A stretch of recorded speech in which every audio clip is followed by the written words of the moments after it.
உத்தரப்பிரதேச அரசிற்கு மது மூலமாக ஆண்டிற்கு கிடைக்கும் வருமானம் 42,000 கோடிகள். தமிழ்நாட்டில் 50,000 கோடி இலக்கு நிர்ணயிக்கப்பட்டிருக்கின்றது. கேரள அரசாங்கத்திற்கு சென்ற ஆண்டு மட்டும் 18,500 கோடி மதுவின் மூலமாக வருமானம் கிடைத்திருக்கின்றது.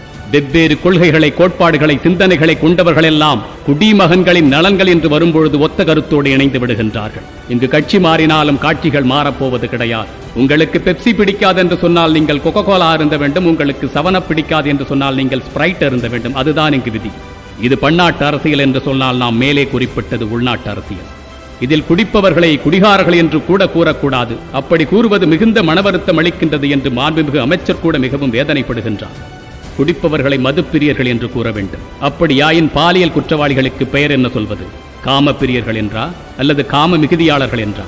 எப்பொழுதாவது குடிப்பவர்களுக்கு பெயர் சோசியல் ட்ரிங்கர்ஸ், அதாவது சமூக குடிகாரர்கள். அப்படியாயின் எப்போதாவது களவு செய்பவர்களுக்கு பெயர் என்ன சொல்வது? சமூக திருடன் என்றார். எப்பொழுதாவது லஞ்சம் பெறுபவர்களுக்கு பெயர் என்ன சொல்வது?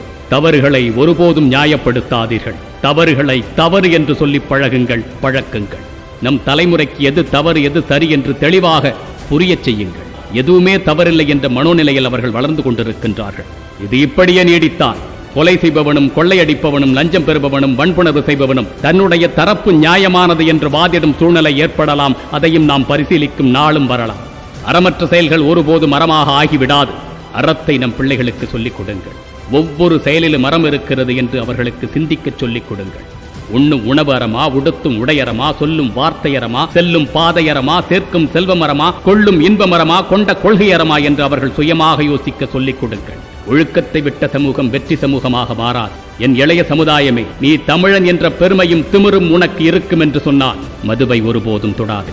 நீ வள்ளுவனையும் நம் தமிழர் வாழ்வியலையும் நேசிப்பவனாக இருந்தால் மதுவை மனதாலும் நினைக்காது. தமிழர் மாண்பிற்கு எதிரானது மது. மதுவை தொட்டவன் தான் தமிழன் என்று சொல்லிக் கொள்வதற்கு தகுதி இழந்தவனாகின்றான். சுய ஒழுக்கத்தின் முதல் படியே மதுவற்றி இருப்பதுதான். சினிமாவில் உங்கள் நாயகர்கள் நடிப்பிற்காக வண்ண வண்ண நிறங்களில் தண்ணீரை குடித்து மது போன்று காட்டி நடிக்கின்றார்கள். அதை பார்த்து சிலிர்த்து போன நீங்கள் உண்மையான விஷத்தை குடித்து உங்கள் வாழ்க்கையை அழித்துக் கொள்ளுகின்றீர்கள். மதுவும் புகையும் போதையும் கெத்து என்று நினைக்காது. அது உன்னை வெத்தாக மாற்றிவிடும். அது ஆண்மையின் அடையாளம் அல்ல. உன் அத்தனை சக்திகளையும் உறிஞ்சி எடுத்துக்கொண்டு ஒரு நாள் உன்னை சக்கையாக தூக்கி எறிந்துவிடும். உன் நரம்பு மண்டலங்களை வலுவிழக்கச் செய்யும். வாழ வேண்டிய நல்ல வயதில் 4 சுவர்களுக்குள் வலுவற்றவனாய் கூனி குறுகி நிற்க வேண்டிய சூழ்நிலையை உருவாக்கிவிடும். இதற்கு மேல் வாழ வேண்டுமா என்று நீ கதறி எழும் நாளை உனக்கு உருவாக்கி கொடுக்கும். வெற்றியாளனாக நீ உயர வேண்டுமென்றால், சாதனை படைக்க வேண்டுமென்றால், உலகம் உன்னை வியந்து போற்ற வேண்டுமென்றால் மதுவை, புகையை, போதையை தொடாதே. நீ வெற்றி பெற்றால்தான் இந்த உலகம் உன்னை நோக்கும். மது, புகை, போதையில் மயங்கி கிடந்தால் மக்கும் மக்கா குப்பையில் உன்னை சேர்க்கும். சிந்திப்போம். மற்றொரு பதிவில் சந்திப்போம். தமிழனாய் பிறந்தேன் என்ற பெருமையுடன் விஜய் சீதாராமன்.